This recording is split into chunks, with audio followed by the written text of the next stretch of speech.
یوسف ہی کرتے رہتے.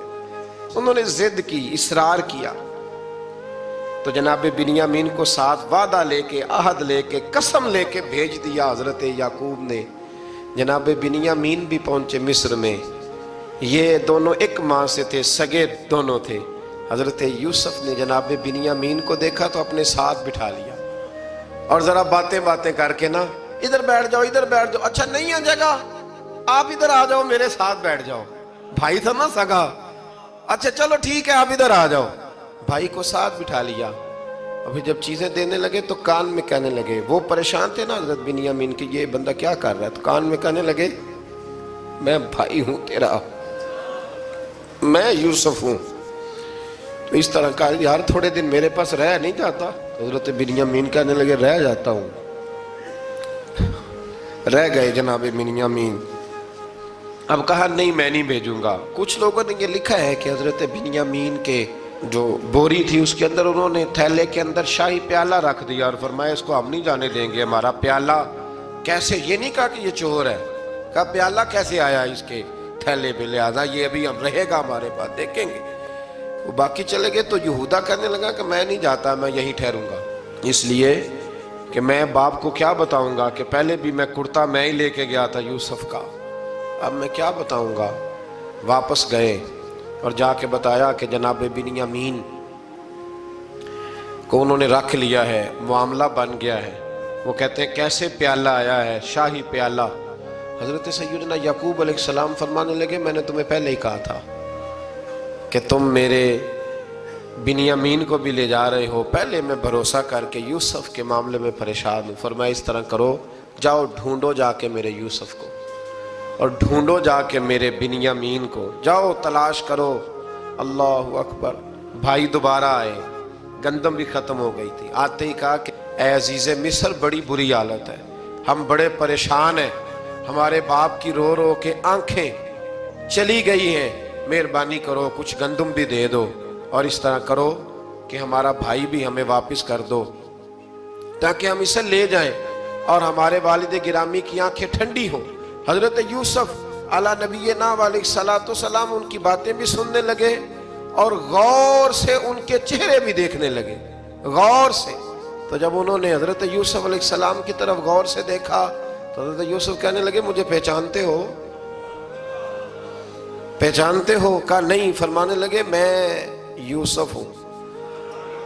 قال انا یوسف، کہنے لگے میں یوسف ہوں. اور حضرت بنیامین کی طرف اشارہ کر کے کہنے لگے وَهَذَا أَخِي، اور یہ میرا بھائی ہے. میں یوسف ہوں اور یہ میرا بھائی ہے. اور فرمانے لگے اللہ نے ہم پر احسان کیا ہے اور جو تقوی اختیار کرتا ہے اور صبر کرتا ہے اللہ تعالیٰ اس نیک کے اجر کو کبھی ضائع. یہ نہیں فرمایا میں نے بڑے تقوی کیے پرہیزگاری کی تو بچ گیا، فرمایا جو بھی تقوی اختیار کرے گا، جو بھی صبر کرے گا، اللہ اس نیک کے اجر کو کبھی ضائع نہیں کرے گا. پھر فرمانے لگے جاؤ آج تم پر کوئی گناہ نہیں، جاؤ. ایک دم ہی اسی وقت ہی فرمایا جاؤ میں نے تمہیں معاف کیا، جاؤ میں نے تمہیں معاف کیا. اور فرمانے لگے میری دعا ہے کہ میرا رب بھی تمہیں معاف کر دے. پھر فرمایا یہ میری قمیض لے جاؤ، میرا کرتا، اور میرے باپ کی آنکھوں پہ ڈال دینا، امید ہے ان کی آنکھوں کی روشنی واپس آ جائے گی. جاؤ لے جاؤ. تو وہ کرتا لے کے گئے. اذهبوا بقمیصی ھذا، یہ میرا کرتا لے جاؤ. دیکھو اللہ والوں کے وجود سے جو چیز لگ جائے تبرک بن جاتی ہے. تو وہ کرتا لے کے گئے. بھائی ابھی دور ہی تھے تو قرآن مجید کہتا ہے ابھی وہ دور تھے تو سیدنا یعقوب علیہ السلام فرمانے لگے بھئی مجھے یوسف کی خوشبو آ رہی ہے، مجھے نا یوسف کی. اللہ اکبر. کون اندازہ کرے باپ اور بیٹے کی محبت کا.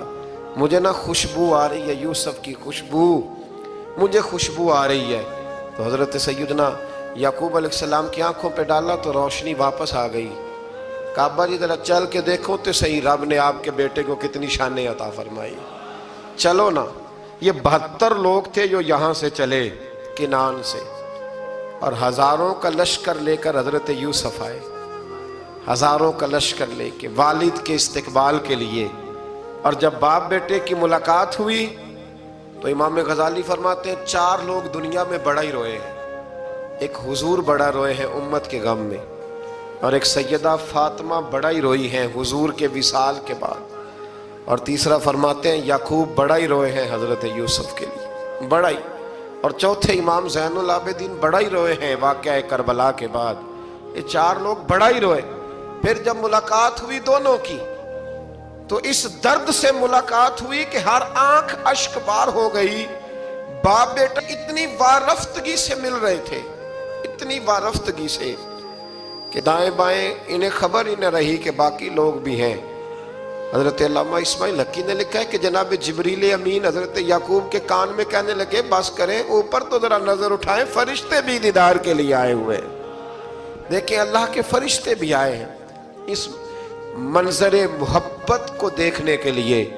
حضرت سیدنا یعقوب علیہ السلام، حضرت یوسف کی والدہ اور پھر آپ کے 11 بھائی سارے آپ کے لیے سجدے میں گر گئے۔ تو حضرت یوسف کہنے لگے ابا جی یہ وہ میرا خواب ہے جو میں نے بچپن میں دیکھا تھا، یہ وہ میرا خواب ہے۔ حضرت سیدنا یعقوب علیہ السلام پھر کم و بیش لگ بھگ 23 سال، کچھ نے لکھا ہے 40 سال مصر میں رہے، اور جب وصال ہونے لگا تو حضرت یوسف سے فرمانے لگے بیٹا مجھے یہاں دفن نہ کرنا، مجھے وہیں لے جانا جہاں میرے والد دفن ہے۔ وہاں جا کے وہ دفن ہوئی۔ حضرت یوسف علیہ السلام نے پھر سالوں حکومت کی مصر پر، پھر وہیں ان کی تدفین ہوئی، اور جب تدفین ہوئی تو اختلاف ہو گیا۔ ہر قبیلہ کہتا تھا ہم نے اپنی طرف یوسف کو دفن کرنا ہے، اس لیے کہ جس طرف ان کو دفن کریں گے خوشحالیاں ہوں گی۔ پھر فیصلہ ہوا کہ سنگ مرمر کے تابوت میں رکھ کے حضرت یوسف کو دفن کیا جائے، اور دفن کرنے کے بعد ایسی جگہ پہ دفن کیا جائے جہاں سے پانی چھو کے گزرتا ہے۔ تو ان کو وہاں دفن کیا گیا، پانی چھو کے گزرتا تھا، لوگ کھیتیوں کو لگاتے تھے۔